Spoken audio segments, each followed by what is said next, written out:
GreenSense show is sponsored by CEA Technology, providing a sustainable modular indoor growing system. Visit CEATechn.com to learn more. I'm Robert Colangelo, and this is GreenSense, where we bring you eco-innovations that are changing your world. According to the International Council of Museums, a museum is a not-for-profit, permitted institution in the service of society that researches, collects, conserves, interprets, and exhibits tangible and intangible heritage. Open to the public, accessible and inclusive, museums foster diversity and sustainability. Well, there's a new museum in town, Chicago's Climate Action Museum. And here to tell us more is Doug Farr, Secretary of the Climate Action Museum. Doug, welcome back to GreenSense. Well, thank you for having me. I'm excited to talk to you about the museum. Well, it's been a while, and it's nice to see you're off and doing new things. You and your company have been a fixture in Chicago when it comes to green buildings and sustainability. You're a nationally recognized architect, urbanist, and author. Farr Associates is a sustainably driven architecture and urban design firm that plans and designs lovable and aspirational buildings and places around the world. So when we last had you on the show about 8 years ago, we talked about green buildings and LEED designation. It's amazing how LEED buildings seem so much like old news in just 8 short years. Well, they are. So first of all, you're being very gracious. I think we spoke more than 8 years ago, but on to the topic of LEED. So, LEED was really invented in the 19th century. It was, or excuse me, 20th century, not the 19th century. That would make You're it really dating LEED. 20th century. The term, was coined in 1996 and it was launched in 1999. And so our practice has embraced LEED for 20 years, but thanked it for its service and moved on in 2019. So I hope we can talk about that during the call. So Doug, give us some context to your experience. Tell our listeners about a favorite pioneering sustainability project you're working on or you've completed at Farr & Associates. You bet. So we just have 22 years, 23 years of pioneering sustainability. And it's hard to, do you love all your children? Yes, I love all my children. Do you have a favorite? I'd rather not say so if I did, but the one I'll choose to talk about today is an exceptional project that's under construction and opening this fall. It's called the Academy for Global Citizenship. And it is a K through 8 CPS charter school opening on the Southwest side. It'll be the first building in the region. It's the Chicago region, the state of Illinois, and hereabouts to achieve something called the Living Building Challenge, which is the world beyond LEED. If you thought LEED was difficult, talk to me, because Living Building Challenge is designed to be all but impossible. And there's only, I think, 30 buildings in the world that have achieved this certification. So it's really quite demanding. But setting aside for a moment the green building certification, the thing that inspires me and should inspire your listeners is that it's a public school that really has embraced sustainability and embedded it at the core of their curriculum. And a lovely curriculum it is. And the building and the grounds that our team has designed and is being built by Power Construction will be just an exemplary model of an urban farm school, if you can believe that. So the building sits on a 6-acre site, 2-story building. The goal is to have kids spend 3 hours a day outdoors.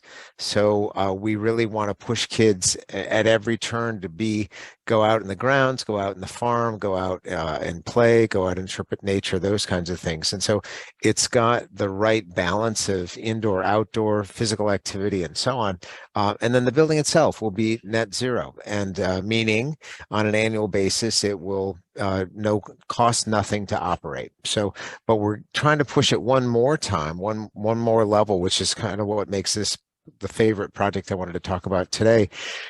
Is we're seeing if we can do this, but we're going to try and see if we can take the building off grid from time to time as a learning experience. So for example, imagine a Monday morning, you come in, kids get oriented and say, okay, kids, we're going off the grid and we're going to run the school just off the solar panels, and all the monitors that are on the walls that you notice every day now mean something, because if we use too much energy, the school will just, not, it'll run out of energy and things will not work anymore. So it will be that sort of classic learning experience of learning by doing and seeing sort of where your energy is used, things like that. So that's not necessarily legal yet. It's not necessarily designed in yet, but is the ultimate learning experience of learning that we all have constraints on our resources and to get creative about it. And so I'm really excited about that. And then the Wow, school, so much more yeah. fun than a fire drill.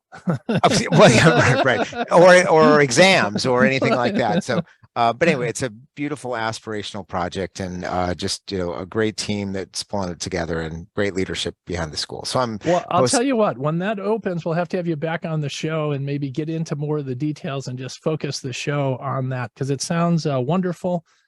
Since we last met, we build urban farms, greenhouses, and vertical farms and have a number of projects around the area. So we can compare some notes. But let's get on to the Climate Action Museum. It's going to have its grand opening on the summer solstice on June 21st. That's right. Before we get into the festivities that'll happen on that day, let's answer the question why.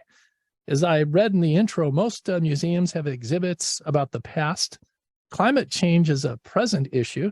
We even have a group of flat earthers that don't believe in climate change exists, right? So let's get into it. Why has the museum been created?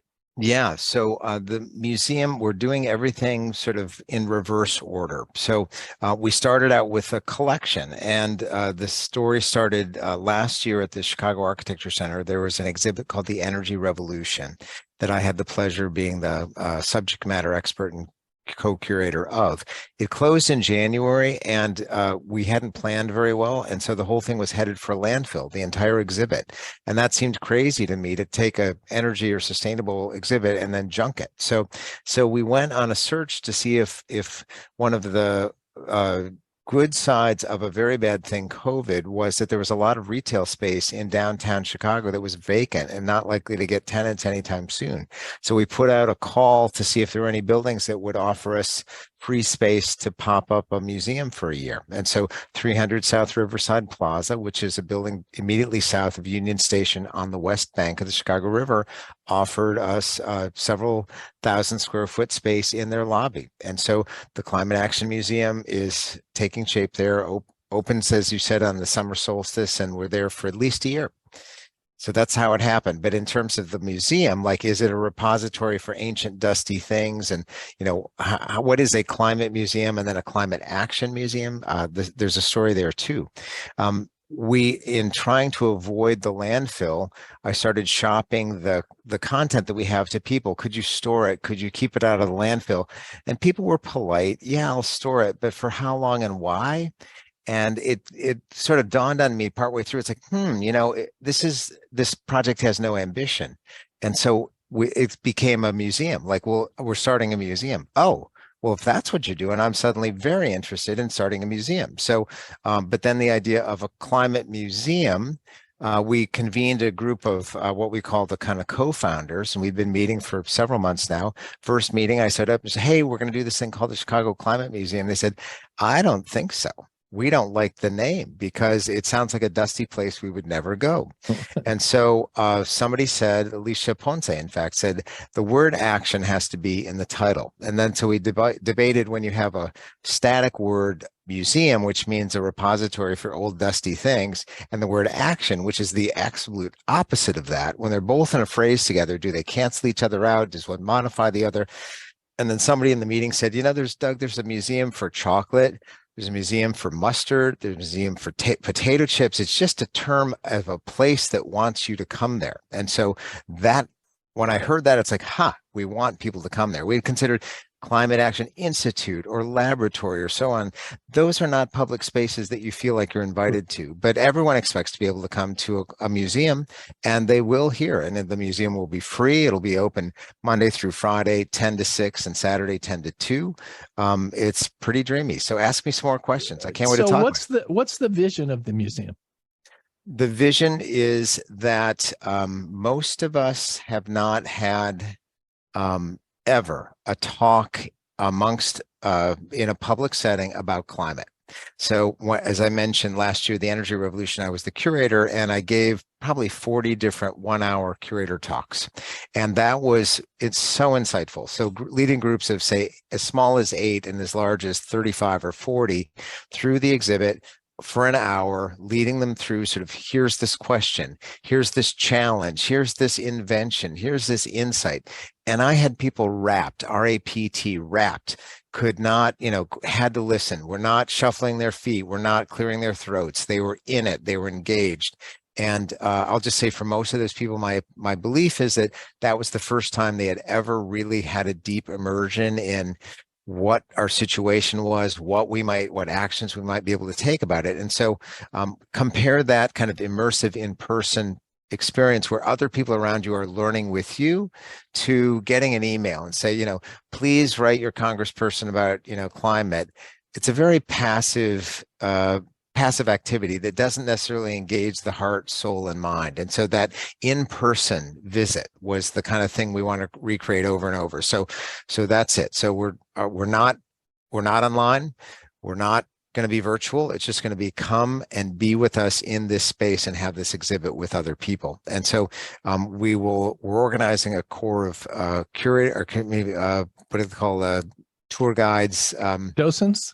Docents, thank you, docents, that we're working with the Chicago Architecture Center, in fact, to see if some of their docents wouldn't like to learn one more chapter of expertise on climate and come over and guide tours. But our theory of change is this, that the most impactful way to engage people on climate is in person, is not reading email or touching screens. Number 2, it is to go through a journey of discovery. There's some bad news, geez, goodness, we wish we were doing better, but we haven't failed. In fact, we embrace a very sort of deep-seated optimism about the actions we can take, and that really we haven't started yet. And so part of the vision of the museum is laying out what the future is we aspire to, and then the paths to get there, and then the steps each individual or organization or family can take to advance the cause collectively. And so it's a very optimistic enterprise. So we can't wait to have everybody listening today to come check us out.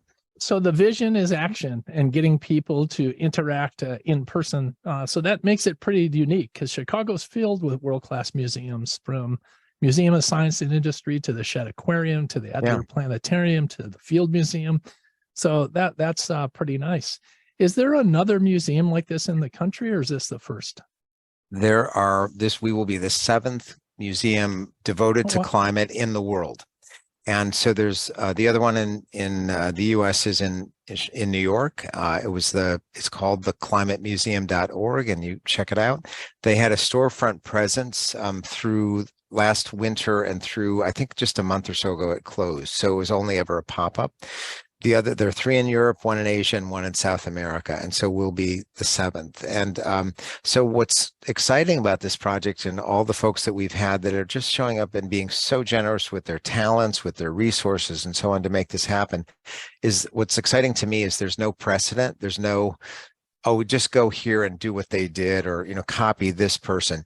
We really very much are kind of piecing it together from our experience, from the, my personal experience last year guiding people through the energy revolution.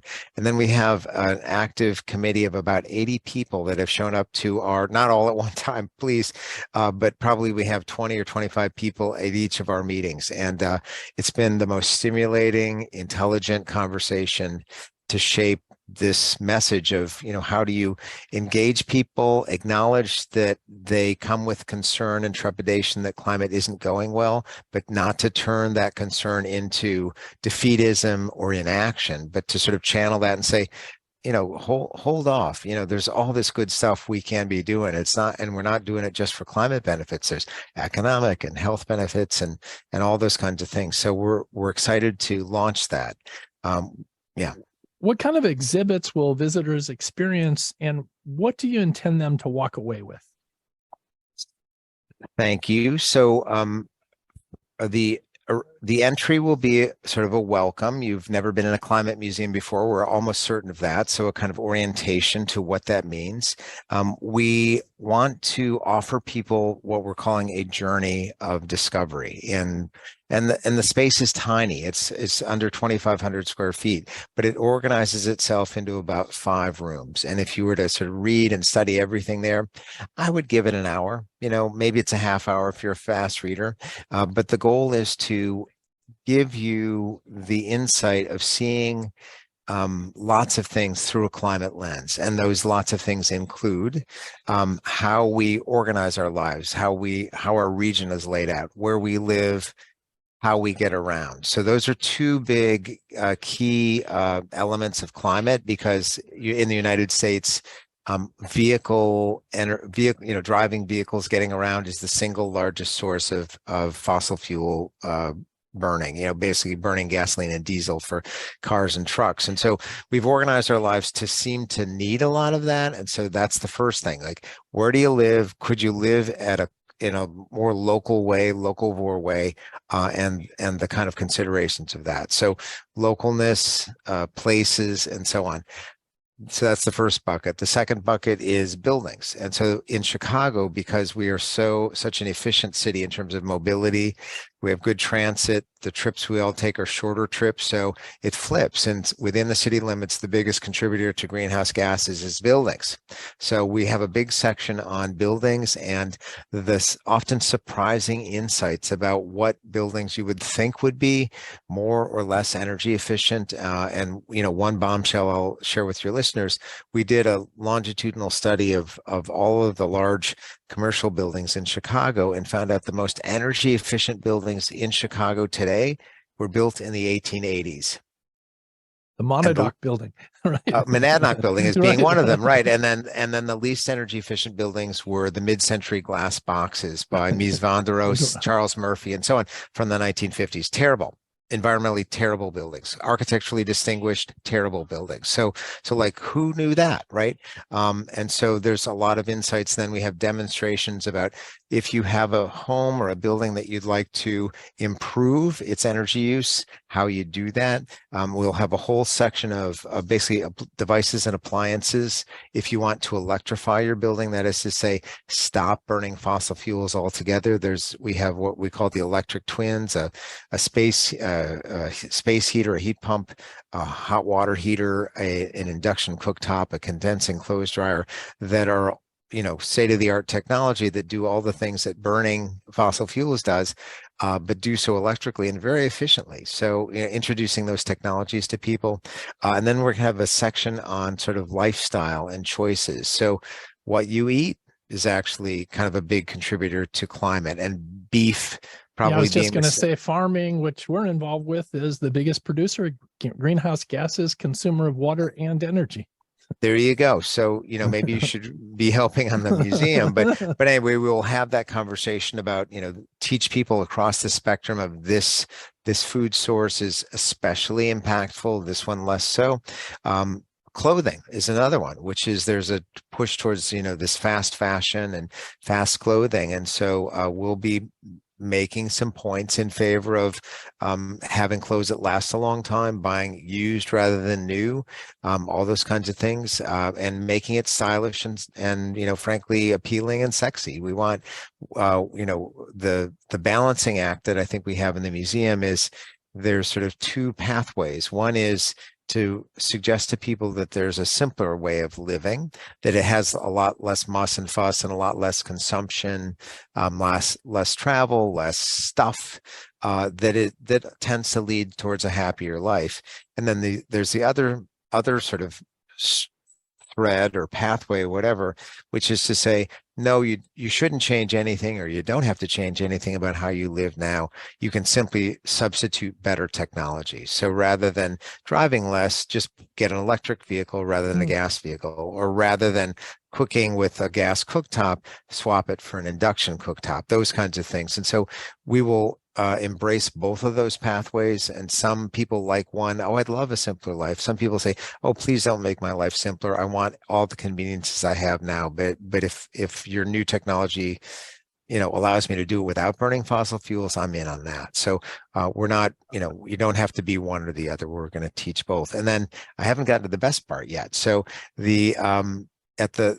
just before the last room is what we're calling the action room. And so there will be a wall of sort of pledge opportunities to sort of say, based on what you have, kind of your sphere of influence, what you have agency over, what you have control over. Like if you're a homeowner, you can make changes to your house. You know, if you own a car, you can choose a different car. If you're a chef, or a cook, you can cook differently, all these kinds of things. So we'll have these lists. If you're a chef, here's the things you can do. A homeowner, here's the thing. If you're a renter, if you're a kid, if you're a governor, if you're a mayor, if you're a climate denier, if you're a nihilist, if you're whatever, we're going to have all these things on the wall with to-do lists. And what we're asking people to do is read the list, write down anything that strikes their fancy, and then sort of lodge it with us. Tell us what you've just committed yourself to do and record it. And then the big promise for everybody is bring 3 friends. If you come through and you got something out of it, our oath, our desire, our covenant with you is bring back 3 friends to have the same experience, and you can lead them through, or you can join one of our tours and so on. So, anyway, very exciting. So a couple things, science. Do you go through the science of climate change, externalities, geologic cycle, industrial period, planet warming? Do you talk about why this is happening?